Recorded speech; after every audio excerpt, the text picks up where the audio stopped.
அனைவருக்கும் வணக்கம். நான் அருணகிரிநாதன். நான் தமிழ் மொழியையும் முருகப்பெருமானின் புகழையும் உலகறியச் செய்த புலவர்.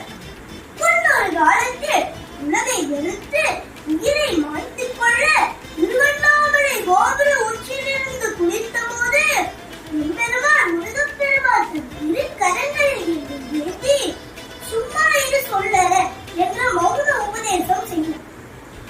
12 ஆண்டுகள் பின்பு எம்பெருமான் முருகப்பெருமான் அதில் மீது தோன்றி அருணகிரி முத்துமுத்தாக பாடு என்று அவர் அடியெடுத்துக் கொடுக்க, நான் முத்தை தருவத்தை திருநகை முத்திக்கு ஜத்தி சரவண முத்தி குறிவித்து குருபர எனவோதும் முருகா என்று திருப்புகழ் பாடுகிறேன்.